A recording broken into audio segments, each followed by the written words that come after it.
what Air Chief has said, that is a truth, because there is a fact. There is a fact that we are short of about 12 squadrons because we are fighting two front war. So we do have a shortage. Now, the second thing is about a political mileage. I wouldn't have understood if I was still serving in the Air Force that why Air Chief has gone like this and spoken about it, wherein once moment he took over, he spoke something related to that, and he was trolled badly, he was told Khalistani and whatnot. So why now he is from a formal forum talking about it suddenly give me a thought that chief has been told to speak about it basically for Adani's entry in the private sector, especially the HAL and DRDO. That's my take on that. It's my personal take, and I understand it so very well that one is that yes, there is a truth that HAL and DRDOs have been delaying the project. There is no doubts about it. But at the same time, Neeluji, because if you have to justify, how will you justify? When your chief goes public and says this, these people are not able to meet timelines, so they have a good infrastructure, DRDO has a good infrastructure, HAL is a wonderful infrastructure, let Adani come in, he gets Jama Jamaya come, and it goes on. So this is what I am reading it as.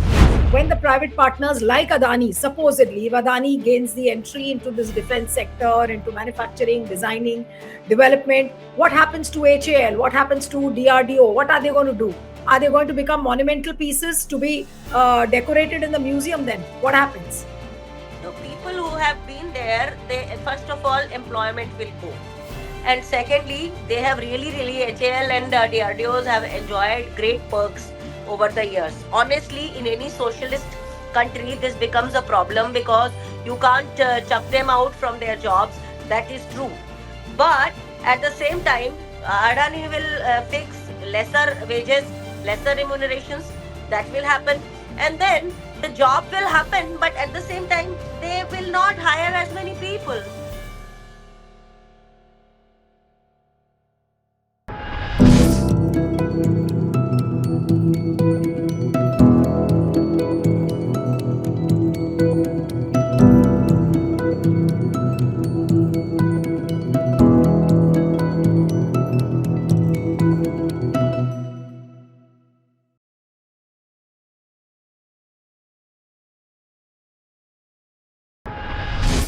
Hello and a warm welcome to HW News Network, your one-stop show, truth be told, for some engaging and thought-provoking conversations. Indian Air Force Chief Air Chief Marshal AP Singh has flagged delays in the procurement of critical military platforms, emphasizing that no single project that he can think of has completed on time. That's a big revelation coming from the Air Force Chief. Now, he was addressing an annual business summit, a CII annual business summit, where he said that timelines are a big issue. Has Modi ever said it? Has Rajnath Singh ever said it? No, it's coming straight from the Air Force Chief. He's saying that timelines are a big issue. And then he goes on to say, so this is something where we have to look at, why should we promise something which cannot be achieved? This is a question asked by the serving Air Chief Marshal in the Modi government. That's something which is very surprising. And everybody was wondering, because this clip got viral and everybody was saying that this looks like straight from the heart. He's gathered courage to speak up at a time when questions are being raised on the aerial dominance as to what happened during Operation Sindoor. Then he says that while signing the contract itself, sometimes we are sure that it is not going to come up, but we just signed the contract thinking we will see what to do after that. I want you to hear what Air Chief Marshal AP Singh has said, and then we'll straight away go to Wing Commander Anuma Acharya, who's the Congress leader and the Congress spokesperson. She herself has been part of the armed forces. We'll go straight into the conversation with her, but I would like you to listen to what Air Chief Marshal has said. Listen. Timelines is a big issue. That is where that Vachan part comes in. So once a timeline is given, not a single project that I can think of has been completed on time. So this is something where we have to look at. Why should we promise something which cannot be achieved? while signing the contract itself, some of the times we are sure that it is not going to come up. But we just signed the contract. उसके बाद देखेंगे क्या करना है. Obviously, then the process gets vitiated. We need to make sure that we have to have the capability plus the capacity. This again has been alluded to today. We cannot just talk about producing in India. We need to start designing and developing in India also. And when it comes to producing in numbers, the capacity comes in. So we need to have this trust between the forces and the industry continued. We need to have the communication continued. We need to be open with each other. So you heard what he's saying, and he's spoken about some crucial issues which have never been brought before. At least I don't remember in the last 11 years, if at all, this kind of a candid admission has been made by any of the serving chiefs. Anuma Acharya is there with us this evening. Thank you so much, Anumaji, for joining. It's wonderful to have you on a program like this, and especially on a day when there's some candid admission coming in from the Air Chief Marshal. How would you read his statement? Now, everybody has been questioning the aerial dominance of India, especially during the times of Operation Sindoor, because the international newspapers have written a lot about how the aerial dominance of India was breached this time, and that too with the joint efforts of China and Pakistan. Now, if allegations like these, I don't know, we do not have any official confirmation from our government side, but if Air Chief Marshal, the serving Air Chief Marshal, is speaking at this point of time, what does it really mean? Good evening, Nilu. In fact, I have been a logistics officer and I have been dealing with the DRDO ordnance factories, HAL, very often. So, what Air Chief has said, that is a truth because there is a fact. There is a fact that we are short of about 12 squadrons because we are fighting two front war. So we do have a shortage. Now, the second thing is about a political mileage. I wouldn't have understood if I was still serving in the Air Force that why Air Chief has gone like this and spoken about it, wherein once moment he took over, he spoke something related to that, and he was trolled badly, he was told Khalistani and whatnot. So why now he is from a formal forum talking about it suddenly give me a thought, and I will share my thought with you. See, there is no doubt that HAL, DRDO and Ordnance Factory Board, they were when they were established to give a kind of vertical support to the armed forces, and therefore they had a huge structure infrastructure. We have the governments have invested a lot of amount in their building up initial I mean making those buildings infrastructure everything. Even our ordnance factories used to stitch our uniforms. And what started having many years later, that supposedly ordnance factory has got one particular lot of blue cloth, that is a blue gray, we wear a sky blue kind of a color. So what they will do, there are two lots. Supposedly one has come like today and another has come after 15 days. They have very minor difference of color.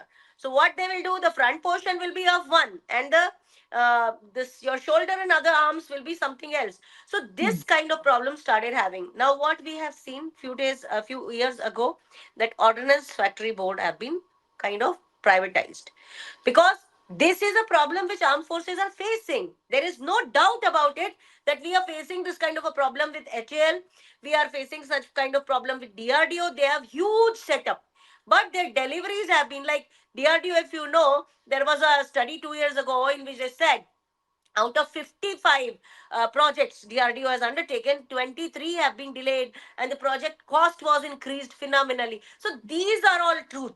Similarly, HAL and BEL, Bharat Electronics Limited, HAL, all of them are our subsidiaries. Basically, these PSUs provide for our defense forces.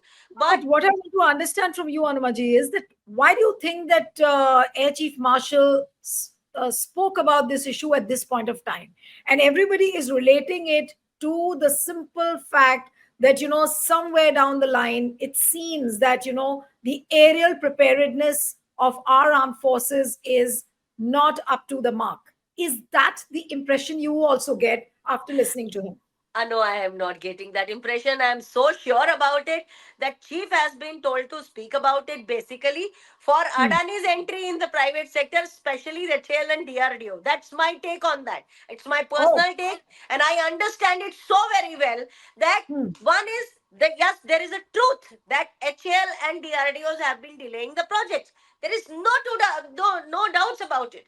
But at the same time, Niluji, because if you have to justify, how will you justify when your chief goes public and says this, these people are not able to meet timelines? So they have a good infrastructure, DRDO has a good infrastructure, HAL is a wonderful infrastructure. Let Adani come in, he gets the jama jamaya come, and it goes on. So this is what I am reading it as. I am so sorry.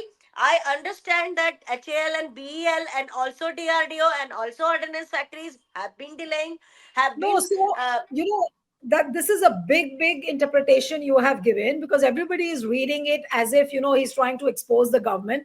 But what I'm gathering from you is that it looks like even the Air Chief Marshal wants the privatization to be done because the deliveries are not happening in time. And privatization, you are saying, means the entry of Adani into the defense procurement. Is that what you're saying?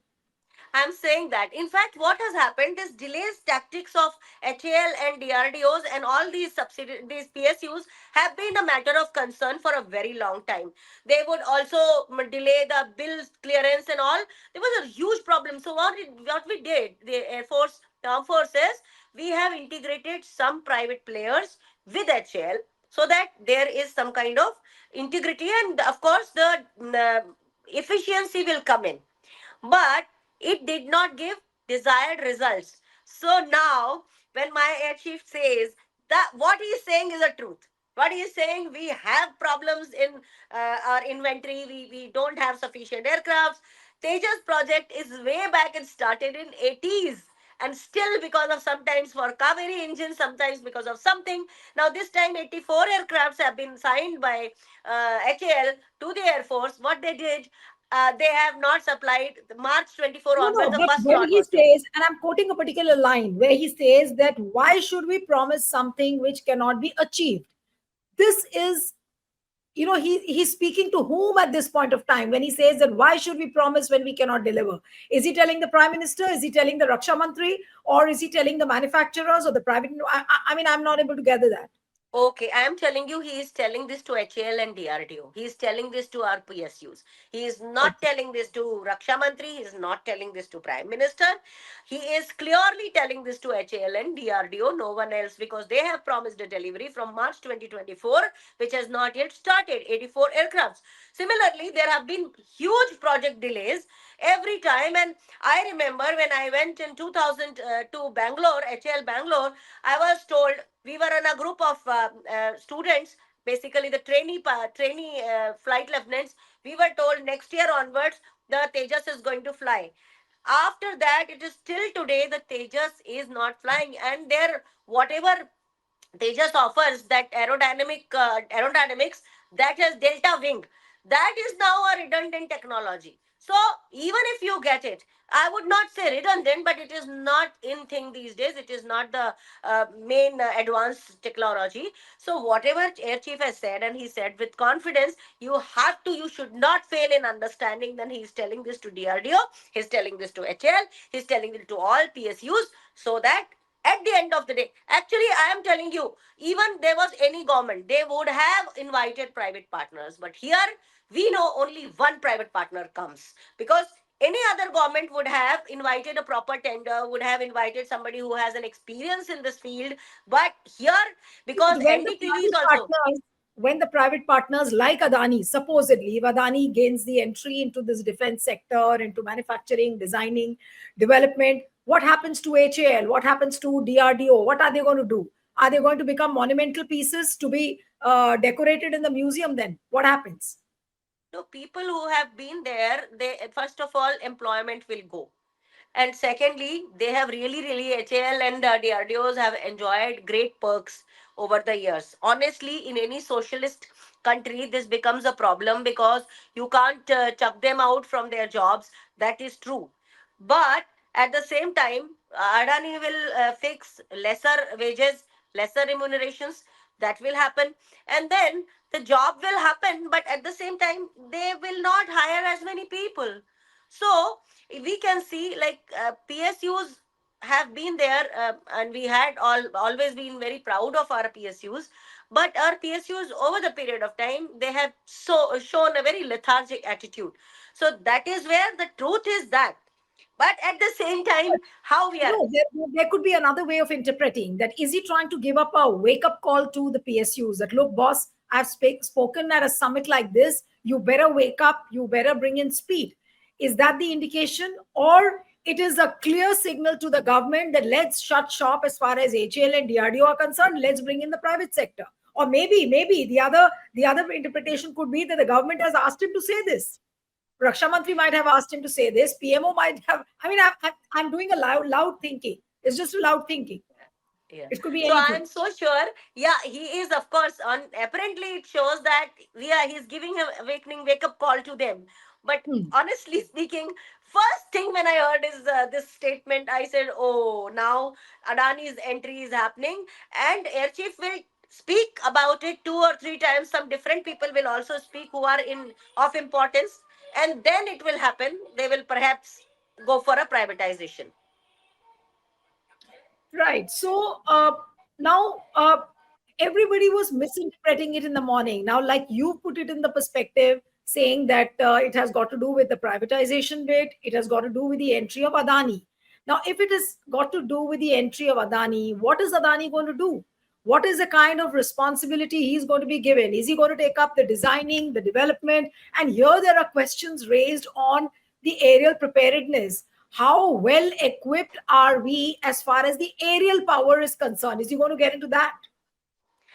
Let me tell you that we have been so far, whenever we have we bought an aircraft, we have always bought it with a transfer of technology. But I was asking you that what if Adani gets entry into this? What is he going to do? Because there are questions raised on the aerial power, the aerial preparedness. How well are we prepared? And I'm going totally by what the international papers have reported, that it seems that the India's aerial dominance has been breached this time. Uh, Niluji, in fact, we have been making all the aircrafts which we have purchased, because we have purchased all the aircrafts with transfer of technology except for Rafale.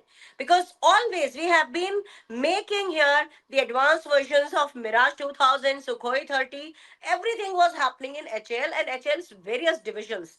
Now, when Adani comes, he also gets the same thing. Only thing, perhaps he is able to meet those targets. That too, I doubt, because their entry will first of all cut costs on wages. They will just chuck out a lot of people.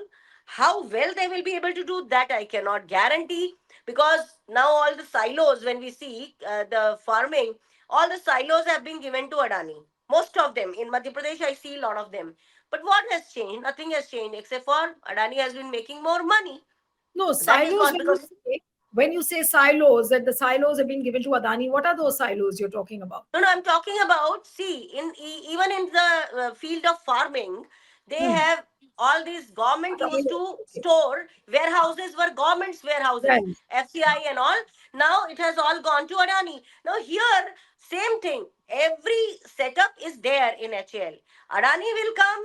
He will, in any case, we have transfer of technology of maximum whatever we have been doing. So that will go on, and Adani will take a credit of that. Basically, it is for Adani's entry. But one more thing, which I will reiterate, that yes, HAL and DRDO has been really lethargic. They have been delayed projects. They had no sense of urgency. This, as an officer, we have felt. But that there, whatever they have done wrong, now it's going to benefit Adani, because they have a huge good setup, and Adani's entry will simply happen. 2, 3 more senior officers of that stature will speak about it in the near future, and it will happen. Because when NDTV shows this and all other channels do not, He should understand whose channel is it, why he is amplifying. So it is all reading between the lines we have to do, right? Hmm. He also said that, we need to have this trust between the forces and the industry. Now, that is also one important bit which he said towards the end of the clip which we had played out. Now, has there been a trust deficit? And obviously, I mean, it's very obvious from what you're saying that HAL and DRDO have not been working to their utmost capacity. So, what is this trust deficit he's talking about, that we need to have more trust between the forces and the industry? He's surely talking about that trust deficit which existed between HAL and the forces, DRDO and the forces. They have been organizing good meetings, symposiums, workshops, bigger meeting with senior officials, but nothing was culminating into results. So therefore, what he said, trust deficit, yes, he is right. Most of the, I would say, 95% of the armed forces officers will agree to this, and those especially who have been either engineers or a logistics officer like me, they will definitely say that trust deficit was there. HL was just not acting upon this, and they were like kind of very stagnant kind of an organization. But this is paving ways to Adani's interest, and that is what is going to happen in near future. This is my reading. Okay. No, quite possible, because I've heard one or two people more saying, and now that since you were part of the armed forces, and if you are staying, then it does look like a likelihood that he might get entry. But, also, people were saying that maybe Air Chief Marshal is trying to expose the chinks in the armor of the government when he says this line that not a single project that I can think of has been completed on time. Now, of course, it is a message to HAL and DRDO, but at the same time it also speaks about the government. The same government, Modi government, has been talking about speed, scale. You remember those s's which Modi had initially spoken about. So it does, is it not his statement, is it not a telling commentary on the way the government is functioning, the speed, Okay, the so scale, government will everything? say, yeah, so on that, government will say, okay, we are rectifying. We will rectify. So it is Hmm. both ways. It's a win-win in either way. Even if it Hmm. is he's telling this to government or he's telling this to HL or anyone, it is going to be a win-win for Adani only. And it's my feeling. I'm No, sorry, no, I'm so laughing about it, but win-win I'm for so sorry. Adani. Anumaji, you are saying it's going to be a win-win for Adani, but putting the image of the government at stake. When Air Chief Marshal says that sometimes we are sure that the contracts we are signing, we do not even know whether the deliveries will happen. And I'm just reading that out. While signing the contract itself, sometimes we are not sure that it is not going to come up. We just sign the contract. So what is the government doing? You know what They don't. happens whenever we sign any contract of that bigger value, at that time we put LD clause, that is the liquidated damage clause. If you do not provide the thing on time, the product on time, we also do some delivery period extension clauses we keep there.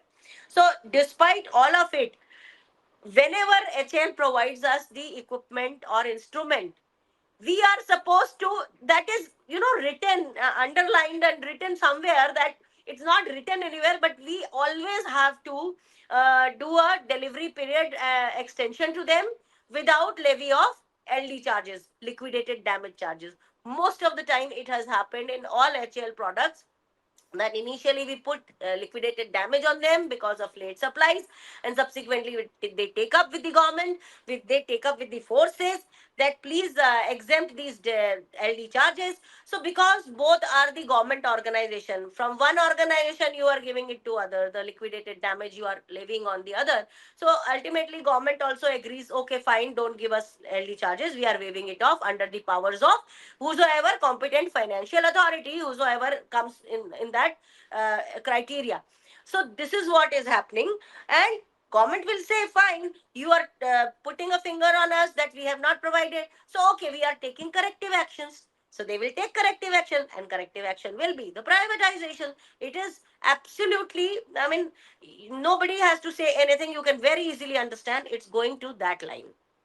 No, but why? See, there is another question. There is a privatization angle. I agree with you. But why did Air Chief Marshals choose to speak now? He could have said the same thing 3 years ago. Were they waiting that this kind of an Operation Sindoor will happen? Then there'll be a lot of questions from the international media. They will talk about our aerial preparedness, and then we will talk about Adani's entry, as what you're saying. I mean, is this not a late reaction then? Why did he not say it earlier? Do you know there is a saying, तवा गरम होता है तभी चोट करना चाहिए. We Yeah, have yeah, recently absolutely. undergone an Operation Sindoor. We have recently undergone, and we have seen, now government is not saying, but a lot of officers are talking about it, and they are veterans also. They're talking about our losses also, right? So as of now, the government, the people's sentiment is with the armed forces, and this is the time to hit hard. So that is what is happening. This is the time chosen because of that. Because as of now, they are in the national perspective.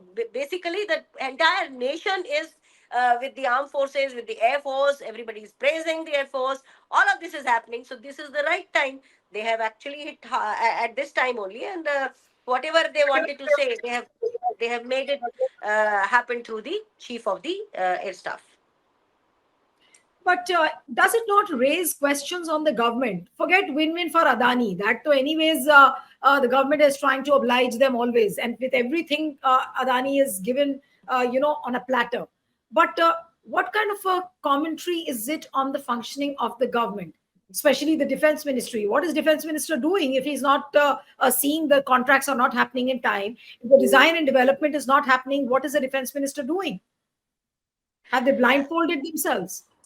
No, no, you are right. But defense minister also in some capacity waives off certain LD charges because he has a different competent financial authority, and he has a different powers of waiving off those charges. At the same time, let me tell you, from 1999, when Kargil Review Committee was formed up, they said we have 12 squadrons. We are short of 12 squadrons. So we must buy at least 120 aircrafts, right? So at that time, Mirage 2000-5, this was another version, advanced version of Mirage 2000. The deal was absolutely ready, and it has been sent to Mr. George Fernandez for signing. Who did not sign is two things, two kind of theories come because of that. First, because at that time this coffin scam was going on, so he was very Yes. skeptical, not signing it. The other thing comes that Mirages 2000-5 were also supplied to Pakistan, therefore that was not signed. In whichever way it was not signed, but that created a big gap between our expectation and our inventory. So when the UPA government came, 2007, first time MMRCA tendering was done, in which Rafale was one of the shortlisted. So we have a gap of about 12 years in procurement. It started at that time. Now it is just, it's continuing like that. Still our aircrafts are lesser. We are fighting two front war. We are expected to fight that, and we don't have enough inventory, and some we lost recently also, as people are talking about it. So now at this time, if air chief says that I am running short of this, so government will say, okay, we have not bothered earlier about it. Okay, now we are, since you have told us, we will do the rectification, and we will see whosoever is punishable, we will punish them, and we will bring in some constructive changes, and in those constructive changes perhaps this entry will happen. This is how it has been planned. Okay, so This is one my final feeling. question. Yeah, one final question, very briefly. So, this Air Chief Marshal's comment on the procurement delays is an indication of the privatization and the entry of Adani. I want you to repeat that so that it registers with the viewers. Absolutely, but this will not happen immediately. He will say this more from more forums, not him. Maybe others will say this from other forums, and then this will happen in a very phased manner, perhaps very planned manner. This may happen that Adani enters into HAL and DRDO. Just exactly they have done with ordnance factory boards. The privatization happened in ordnance factory board 3-4 years ago. Similarly, because good infrastructure, and then they have everything easy to start working. All right. Thank you so much, Anumaji, for joining on HW. Thank you. Thank you so much.